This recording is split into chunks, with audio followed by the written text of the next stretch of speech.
चाहे वो मसूद अजहर हो या फिर लश्कर तैयबा का वो जालिम शैतान हो। मोदी जी 56 इंच का सीना है तो भिजा कर उठाकर लाओ। जो अवैसी साहब हैं उन्होंने बड़ी ही बहुत क्रिटिसाइज किया पाकिस्तान को।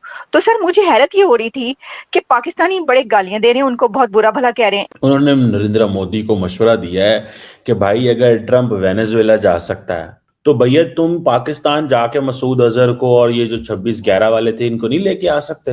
बासित साहब, भारत ने बड़ा अहम मिसाइल टेस्ट किया है 23 दिसंबर को। इसके पाकिस्तान के दिफा पर क्या मनफी असरात मुरतब हो सकते हैं? और so I think this was a planned operation, इसीलिए हेलीकॉप्टर्स आ रहे हैं जा रहे हैं।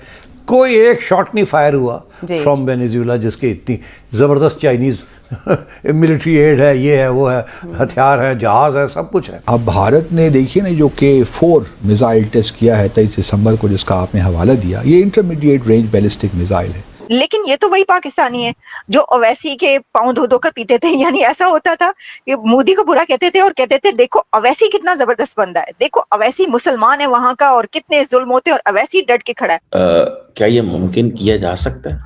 Can anyone come inside Pakistan?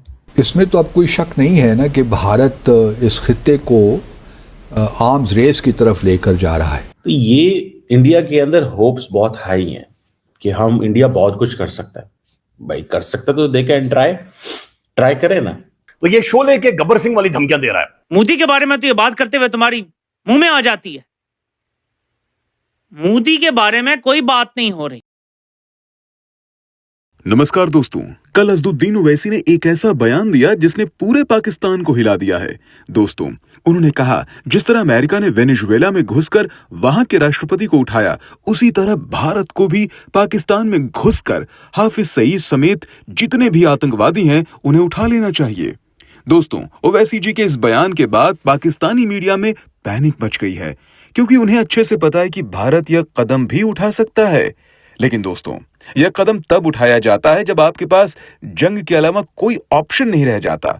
हम सब जानते हैं कि भारत और पाकिस्तान दोनों ही न्यूक्लियर आर्म्ड देश हैं, और अगर भारत पाकिस्तान पर इस तरह घुसकर हमला करता है तो जाहिर सी बात है दोनों देशों के बीच एक न्यूक्लियर वॉर छिड़ जाएगी और भारत का नुकसान हो ना हो, लेकिन पाकिस्तान तो नक्शे से पूरी तरह मिट जाएगा। इसलिए भारत पूरी कोशिश करता है कि बिना जंग किए ही हम पाकिस्तान में रह रहे आतंकवादियों को खत्म करें। लेकिन अगर ऐसा नहीं होता तो शायद क्या पता आज जो ओवैसी साहब ने कहा है वो एक दिन सच हो जाए। इसी टॉपिक पर चलिए आगे इस वीडियो को देखते हैं। चैनल को सब्सक्राइब और वीडियो को लाइक करना न भूलें। जय हिंद।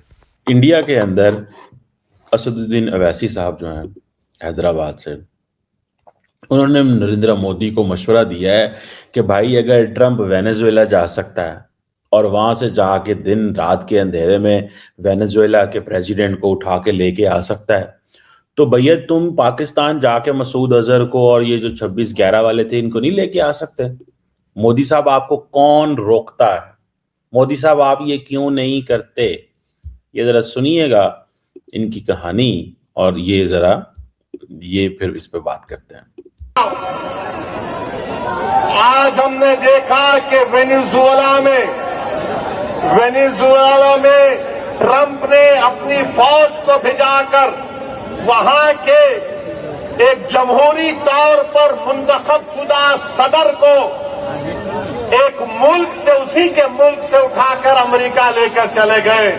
नरेंद्र मोदी जी, अमित शाह, देवेंद्र फडणवीस, जब ट्रंप अपनी फौज को भिजाकर वेनेजुएला से कदमी को उठा सकता है, जब सऊदी अरब यमन में मुखल्ला के पोर्ट पर बमबारी कर सकता है, मोदी जी हम आपको कह रहे हैं, आप पाकिस्तान में भिजाकर जो मुंबई की सड़कों पर साजिश करने वाले 9/11 के जालिम लोग हैं, चाहे वो मसूद अजहर हो या फिर लश्कर तैयबा का वो जालिम शैतान हो, मोदी जी 56 इंच का सीना है तो भिजा कर उठाकर लाओ।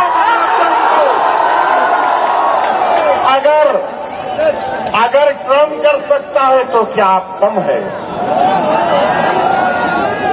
जब ट्रम्प कर सकता है तो आपको भी करना पड़ेगा। क्या ये मुमकिन किया जा सकता है? Can anyone come inside Pakistan? Just एक सवाल है। उन्होंने कहा जी ट्रम्प ने अगर उसको अबडक्ट कर ली, सऊदीज यमन में जा सकते हैं, तो आए थे इंडियंस, मई में आए नहीं थे? मतलब ये क्या मतलब, आप असदुद्दीन अवैसी साहब, आप बड़े जो है ना वो शरारती बच्चे हैं, ठीक है, तो आपने देखा नहीं था कि वो आए थे? वो बिल्कुल आए थे, मोदी साहब आए थे, उन्होंने आके जनाब पूरा इधर माहौल बनाने की कोशिश की थी। उन्होंने पूरी एक कोशिश की कि हाँ हम जो है वो पाकिस्तान के अंदर एक हमला किया, और उन्होंने बाद में हमें फ़ोन भी किया था, ठीक है, कि यार ये ना इसको सीरियस नहीं लेना आपने। तो DGMO लेवल पे फ़ोन आया था कि ये तो हमने आपके खिलाफ तो कुछ नहीं किया, दहशतगर्दों के खिलाफ किया। तो पाकिस्तान ने क्या किया? तो ये इंडिया के अंदर होप्स बहुत हाई हैं कि हम, इंडिया बहुत कुछ कर सकता है। भाई कर सकता तो दे कैन ट्राई करें ना।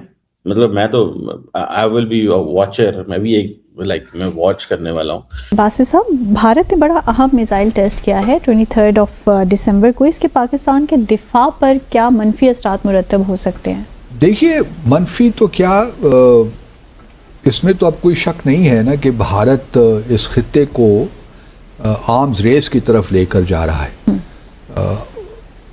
ऑब्वियसली पाकिस्तान के लिए कोई स्टैटिक सिचुएशन तो नहीं है। डिटरेंस अगर हमने उसको क्रेडिबल रखना है, ये नहीं है कि जो जितने मिसाइल भारत के पास हों उतने ही मिसाइल हमारे पास हों, लेकिन अगर हमने अपने डिटरेंस को क्रेडिबल रखना है तो हमें भी तैयारियां करनी है जी। अब भारत ने देखिए ना जो K4 मिसाइल टेस्ट किया है 23 दिसंबर को, जिसका आपने हवाला दिया, ये इंटरमीडिएट रेंज बैलिस्टिक मिसाइल है, और ये उन्होंने जो है अपनी न्यूक्लियर पावर सबमरीन है अरीघात, जो कि पिछले 2024 में शायद इसको कमीशन किया गया था, तो उससे वो उन्होंने किया अंडर सी प्लेटफॉर्म से ये लॉन्च करना, टेस्ट करना इसका ये काफ़ी सिग्निफिकेंट है, क्योंकि ये इसकी जो रेंज है ये तकरीबन 3500 किलोमीटर है, और ये पे लोड जो है इसका तकरीबन 2 टन आप कह सकते हैं। तो it's quite I would say powerful device, और ये K4 काफ़ी प्रोजेक्शन भी दी है भारत ने। और फिर इसके अलावा भी अगर आप देखिए, पाकिस्तान के पास कोई न्यूक्लियर पावर सबमरीन तो नहीं है, लेकिन अब भारत के पास 2 तो हैं जो कि इस वक्त ऑपरेशनल हैं। एक तो ये हो गई ना अरीघात हो गई, और दूसरी मेरे ख्याल में है अरीहांत है शायद, नाम मुझे भूल गया है, और तीसरी जो आ रही है वो अरीधमान, ये 2001 जो इस साल आएगी। तो 3 न्यूक्लियर पावर सबमरीन भारत के पास हैं। हमारे पास देखिए, हमने भी बहुत काम किया है सबमरीन्स पे, न्यूक्लियर भले ना सही, कन्वेंशनल सबमरीन्स हमारे पास हैं, और हमारा ख्याल यही है कि वही बहुत इफ़ेक्टिव हैं और वो डिटरेंस क्रिएट करती हैं भारत के लिए। क्योंकि अगला मार्का जो होगा ना, लेट्स रिमेंबर 2 बुनियादी जो है उन पे होगा। एक तो सबमरीन या आपकी नेवल वॉर होगी, मुझे लगता है, मेरी असेसमेंट है, मैं कोई मिलिट्री एक्सपर्ट नहीं हूँ, लेकिन एक क्रूशियल रोल प्ले करेंगे। और दूसरी जानिब क्रूज़ मिसाइल्स दोनों साइड से, क्योंकि बाकी क्रूज़ मिसाइल एक ऐसा मिसाइल है जो कि डिफेंस सिस्टम को बड़ा इफ़ेक्टिवली, एयर डिफेंस सिस्टम जो है ना, उसको बड़ा इफ़ेक्टिवली वो आप कह सकते हैं कि उससे बच निकल कर अपने टारगेट तक पहुंच जाता है।